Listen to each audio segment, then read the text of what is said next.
Buenos días. Esta es la clase 26 del curso teórico práctico para auxiliares de laboratorio.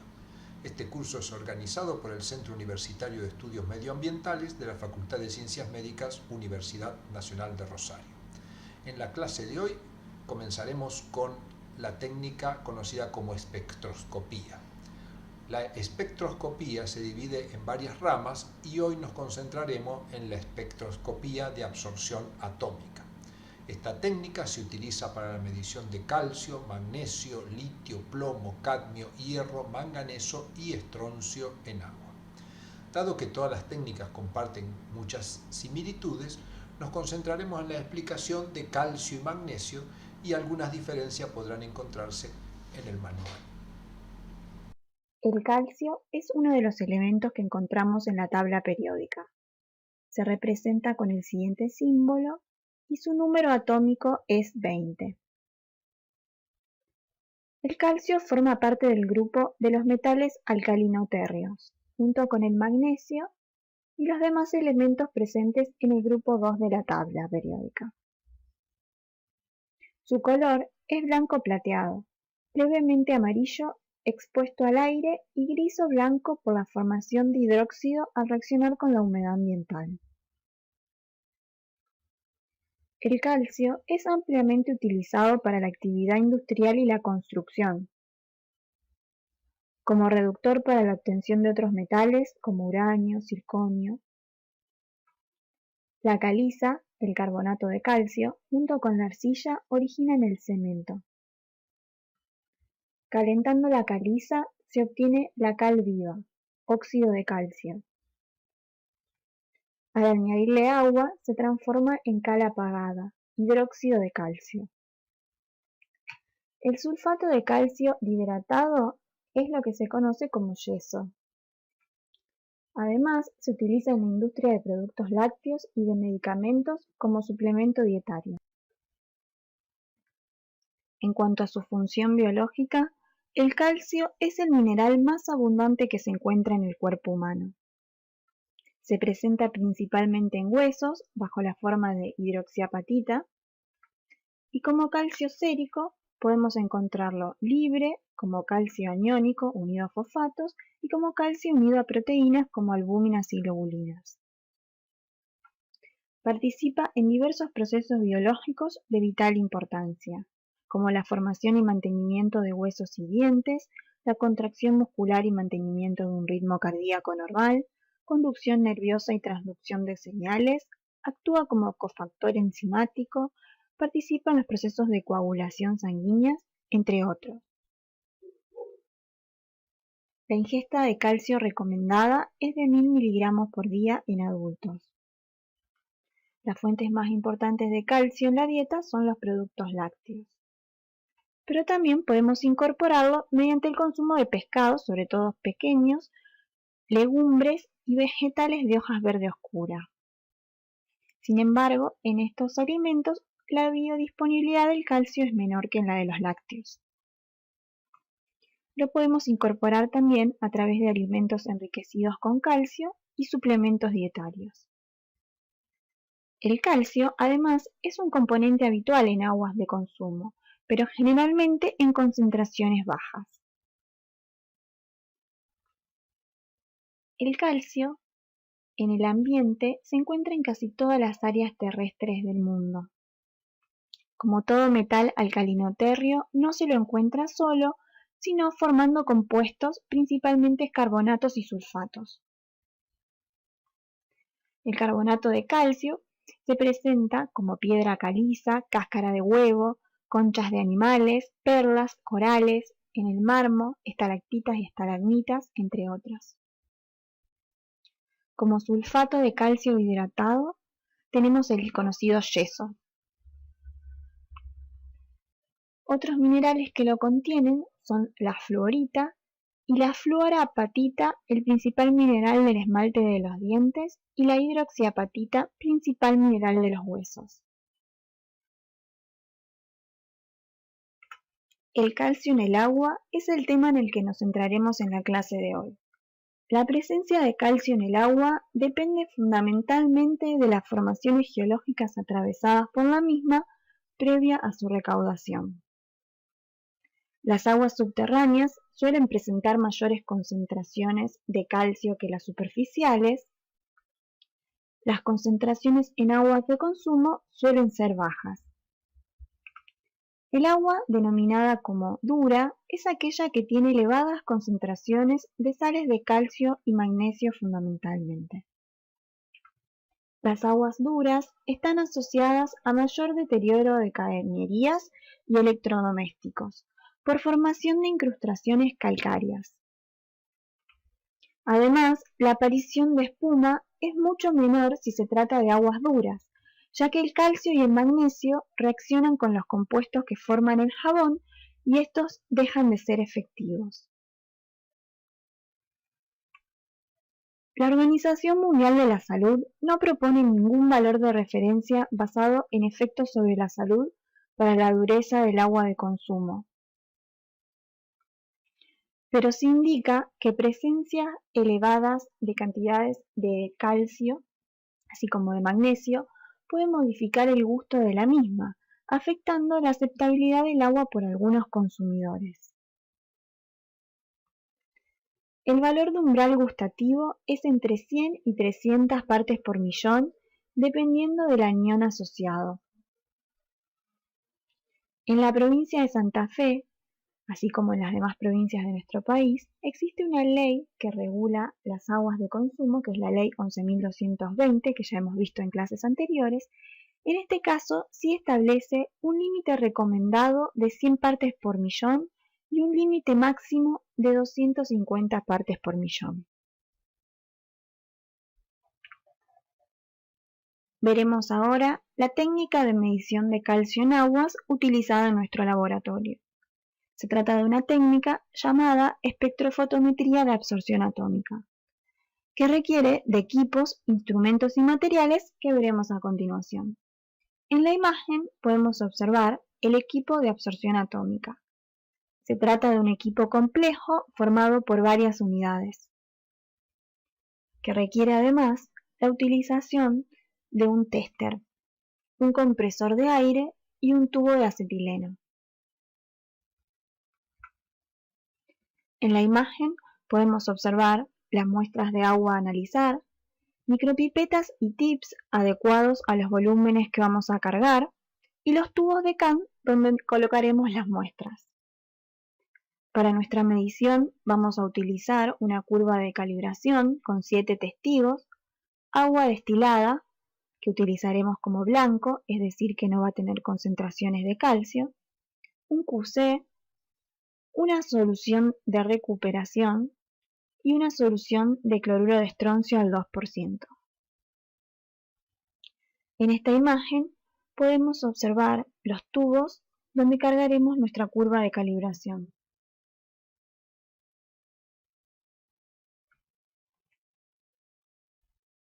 En cuanto al fundamento de la técnica, cada muestra es introducida por aspiración dentro del equipo, donde es atomizada y transformada luego en gas al introducirse en la llama.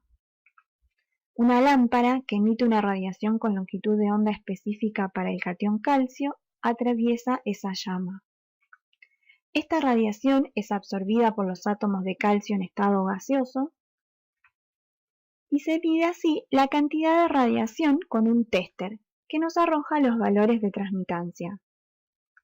Con esos valores de transmitancia de los testigos se construye la curva de calibración e interpolando las transmitancias obtenidas de las muestras obtendremos las concentraciones de calcio de cada una de ellas. Profundizaremos sobre esto en un video al finalizar la clase.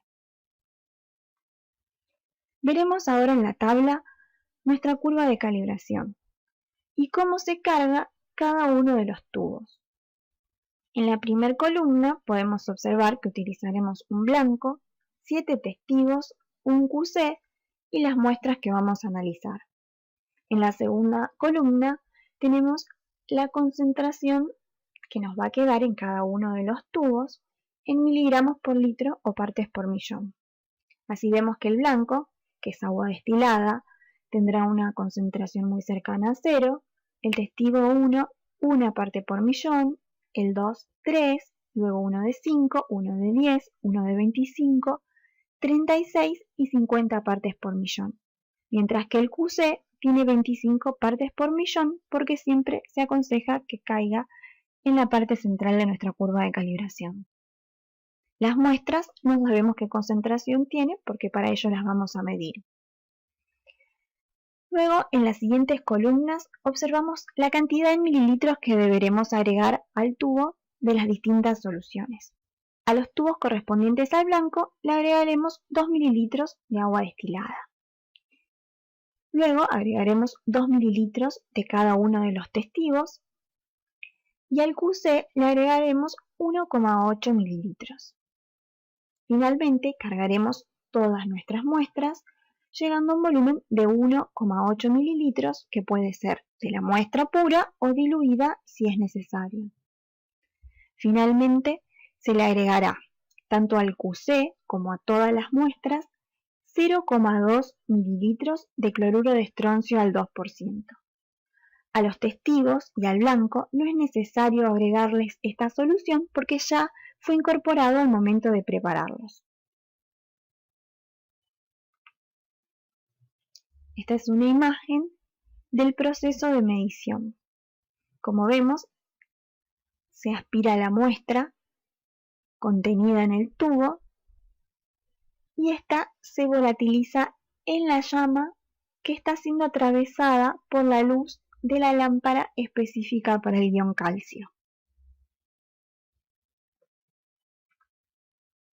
Analizaremos ahora los resultados obtenidos luego de analizar 410 muestras. El gráfico de la izquierda es un gráfico de box plot, como ya hemos visto para otras técnicas en clases anteriores. Se trata de un gráfico que nos da una visión general del total de muestras analizadas. La línea verde representa el límite recomendado por la Ley 11.220 de la República de Santa Fe, que es de 100 partes por millón, y la línea roja el límite máximo que recordemos es de 250 partes por millón. Como podemos observar, más del 75% de las aguas analizadas caen por debajo de ambos límites.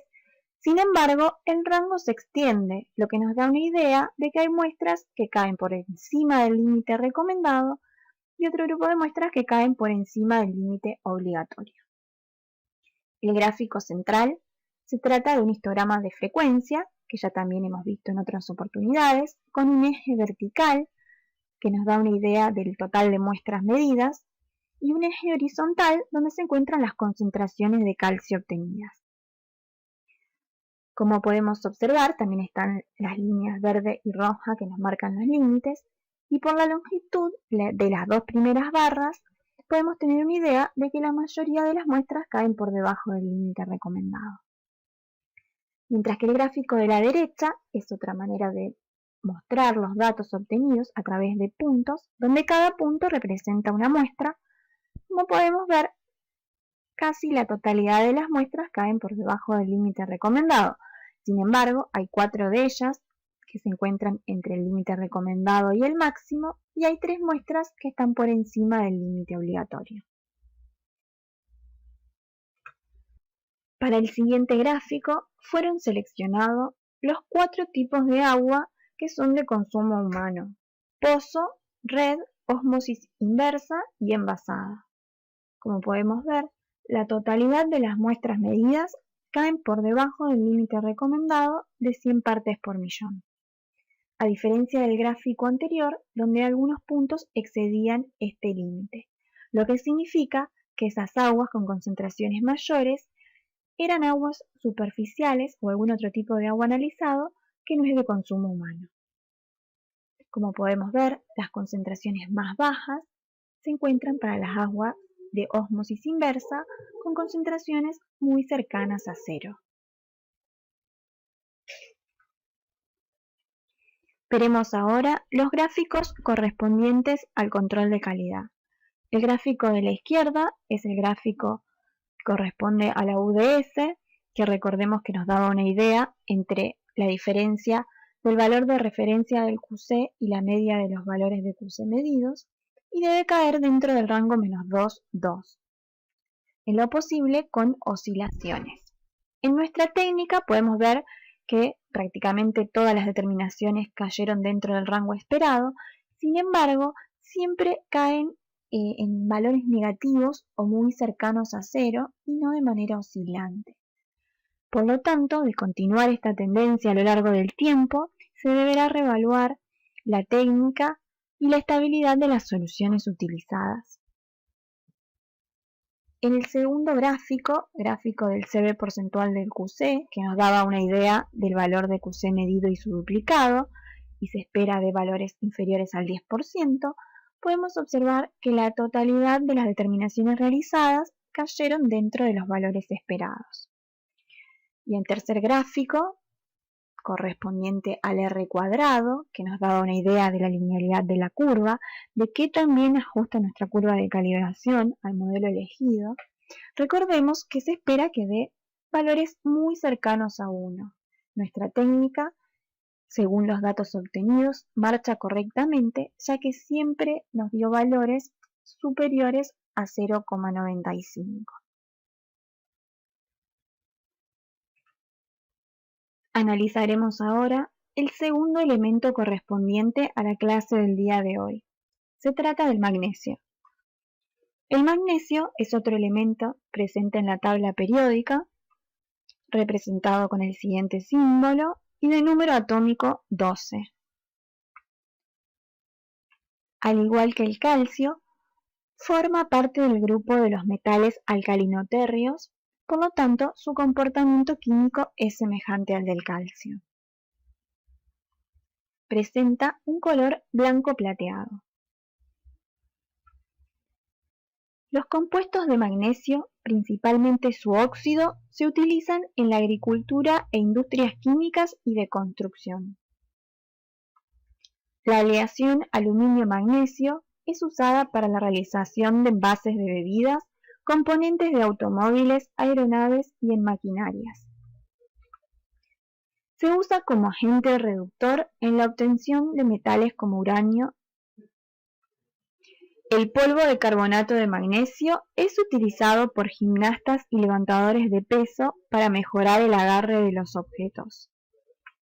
Otros usos incluyen flashes fotográficos y pirotecnia.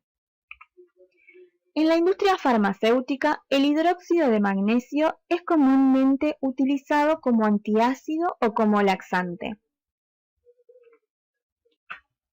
En cuanto a su función biológica, el magnesio es un elemento químico de gran importancia para el ser humano. Forma parte de huesos y dientes, actúa como activador de numerosas coenzimas, participa en la síntesis de proteínas, interviene en la transmisión del impulso nervioso y la relajación muscular, es necesario para el mantenimiento del equilibrio ácido-base, entre otras funciones. La cantidad diaria recomendada de magnesio es de 300 a 400 miligramos para el adulto. Es fácil incorporarlo ya que se encuentra en la mayoría de los alimentos, siendo las semillas las más ricas en magnesio, como por ejemplo cacao, frutos secos, también en legumbres y verduras de hojas verdes. También lo podemos incorporar a través de suplementos dietarios. El magnesio, además, es un componente habitual en aguas de consumo, aunque se encuentra en general en bajas concentraciones. El magnesio en el ambiente podemos decir que es el octavo elemento más abundante de la corteza terrestre. Se halla en cantidades importantes en muchos minerales rocosos y en el agua del mar. La presencia de sales de magnesio en el agua depende, al igual que el calcio, de las formaciones geológicas atravesadas por el agua previo a su recaudación.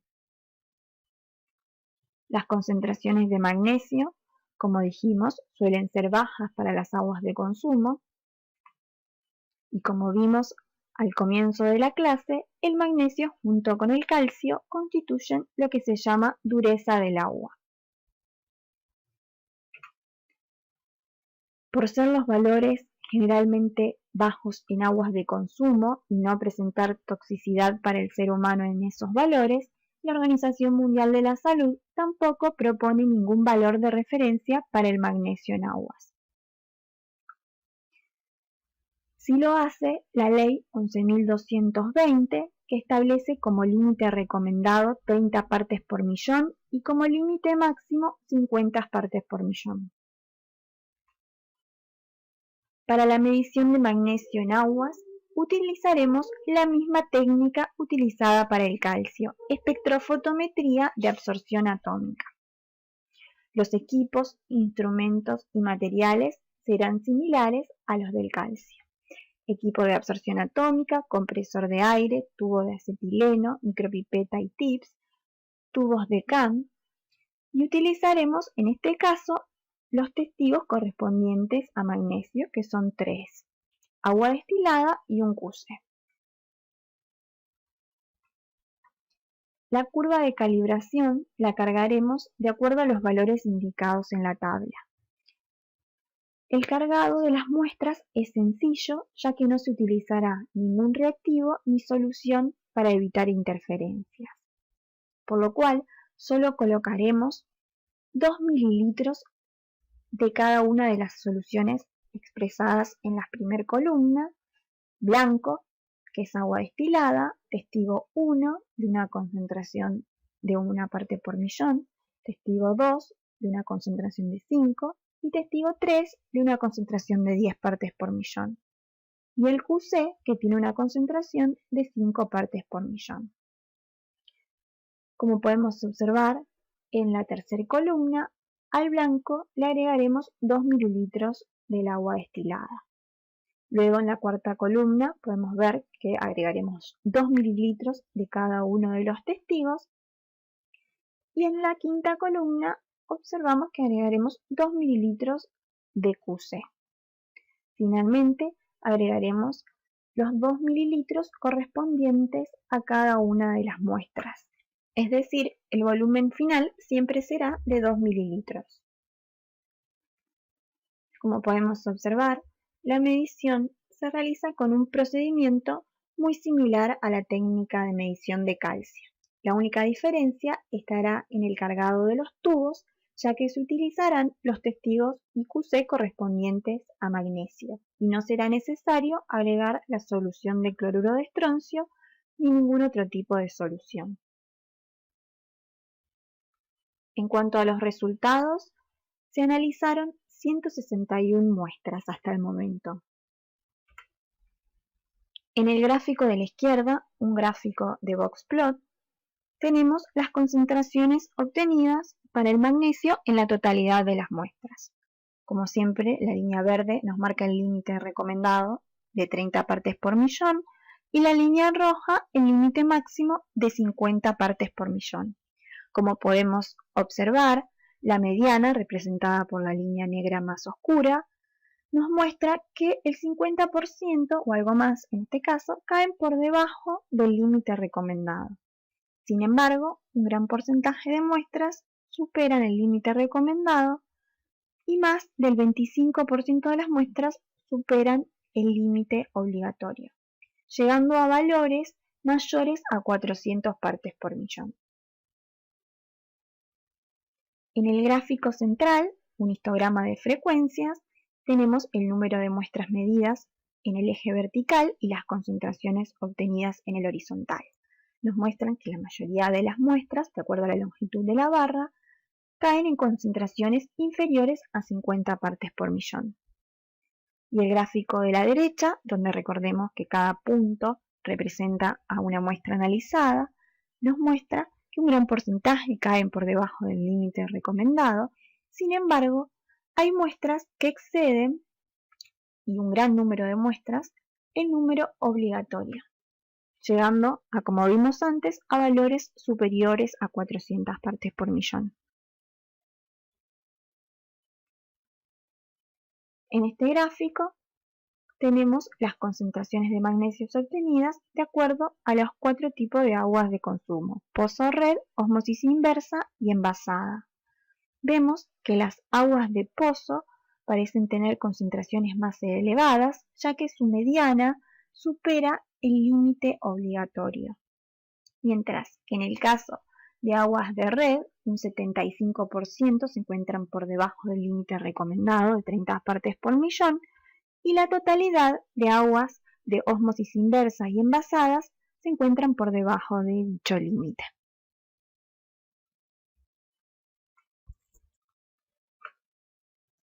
Finalmente, analizaremos los gráficos correspondientes al control de calidad. Como podemos ver, en el primer gráfico de UDS, los valores caen siempre dentro del rango esperado, menos 2,2, con muy poca oscilación, que en este caso nos da una idea de los escasos errores del tipo aleatorios y sistemáticos de nuestra técnica. El segundo gráfico de puntos negros corresponde a la pendiente, es decir, cuántas unidades de transmitancia cambia por cada unidad que aumenta en ppm de magnesio. Se espera que la pendiente sea alta para mayor sensibilidad de la técnica. El tercer gráfico corresponde al R cuadrado. Recordemos que nos da una idea de la linealidad de la curva, de que también ajusta nuestra curva de calibración al modelo elegido, y se espera que dé valores muy cercanos a 1. En prácticamente la totalidad de los casos dio valores superiores a 0,98. El siguiente gráfico corresponde al CB porcentual del QC, es decir, la diferencia entre el valor del QC medido y su duplicado, y se espera que dé valores menores al 10%, como ocurrió en todas las determinaciones que realizamos hasta el momento. Finalmente, el gráfico de puntos verdes corresponde a la ordenada al origen, es decir, la transmitancia obtenida a concentración 0 de magnesio. Nos da una idea de la estabilidad de los reactivos. Recordemos que se espera que dé valores relativamente constantes sin tendencias a subas o bajas, como viene ocurriendo con nuestra técnica. A continuación veremos un breve video resumen de la técnica de medición de calcio y magnesio. Se trata de una técnica con un cargado de muestras relativamente sencillo, pero el proceso de calibración del equipo lleva numerosos pasos, lo que requieren de al menos 2 personas. Y recordemos, se trabaja con materiales con posibilidad de explosión en caso de accidente, por lo cual siempre debe haber un supervisor en el cuarto. El primer paso será rotular los tubos con el número indicado por el sistema correspondiente a cada agua, y luego se le agregarán 2 mililitros de cada muestra en el tubo correspondiente y en su duplicado. No es necesario cargar curva de calibración porque esta ya se encuentra preparada en el cuarto de absorción atómica. Sí cargaremos luego el QC de la misma manera, 2 mililitros en uno de sus tubos y 2 en su duplicado.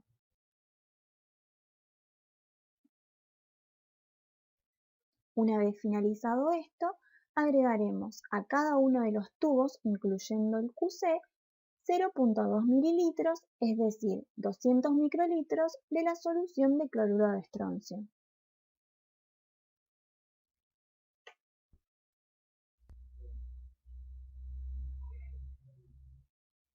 El paso siguiente será tapar cada tubo para evitar posibles derrames en los pasos futuros.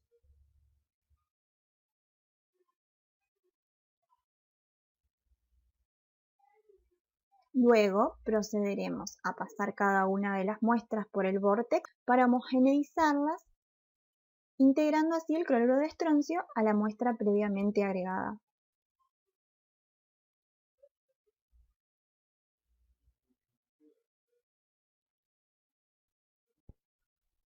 Ya en el cuarto de absorción atómica procederemos a cargar la curva de calibración. Comenzaremos con el blanco y utilizaremos una pipeta manual que nos permitirá colocar aproximadamente 2 mililitros en el tubo correspondiente.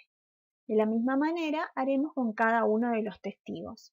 Recordemos que estas soluciones ya presentan el cloruro de estroncio.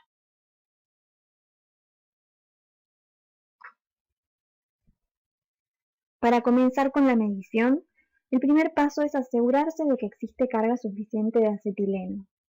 Luego, como medida de seguridad, se sacará la traba de seguridad del extintor de incendios y se activará la válvula de control de acetileno. La misma deberá ser presionada en el caso de que ocurra algún tipo de accidente con los gases. Finalmente se encenderá el equipo, primero el estabilizador de tensión, luego el compresor, la unidad de lámparas, la unidad indicadora y el tester. Luego seleccionaremos la lámpara indicada para el calcio o el magnesio. Verificaremos el funcionamiento del tester. Ajustaremos la lámpara para que quede alineada en el orificio correspondiente. Y chequearemos que todas las perillas se encuentren en no, es decir, que los gases en este momento estén todos cerrados. Para esto podremos chequear que una bolita que se encuentra en cada uno de los indicadores se encuentre en el valor 0 y configuraremos luego amortiguación. Al abrir los tubos de acetileno deberemos chequear que las presiones sean las indicadas, aproximadamente 40.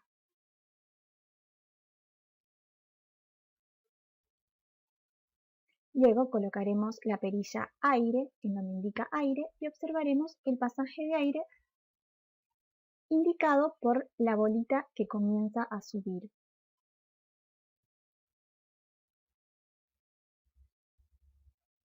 Como paso siguiente, colocaremos la perilla de acetileno en ACET previo al encendido del equipo. Chequearemos que no esté pasando acetileno al encontrarse la bolita en 0. El paso siguiente será tomar un encendedor y llevaremos la perilla de acetileno a un valor positivo para que comience a pasar el acetileno, al mismo tiempo que con el encendedor apuntamos en el espacio donde sale el gas. Ya se encuentra prendido el equipo y podemos observar la llama. Ahora es momento de ajustar los valores tanto de acetileno como de aire hasta que el color de la llama sea el adecuado. Los valores correspondientes deben ser entre 2 y 3 para el aire y aproximadamente 1.5 para el acetileno. La llama tiene que quedar homogénea. Luego colocaremos uno a uno los testigos de nuestra curva y primero a esto el blanco. Las muestras serán aspiradas por el catéter y anotaremos el valor de transmitancia que nos muestra el tester. De la misma manera, procederemos con cada una de las muestras que deseamos medir y su duplicado.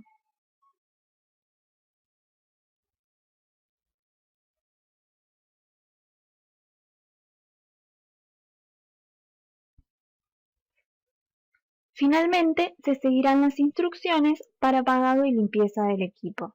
Una vez cerrado el acetileno, se podrá limpiar el catéter utilizando primero agua destilada y finalmente alcohol. Agradecemos su presencia, el equipo docente del CUEM.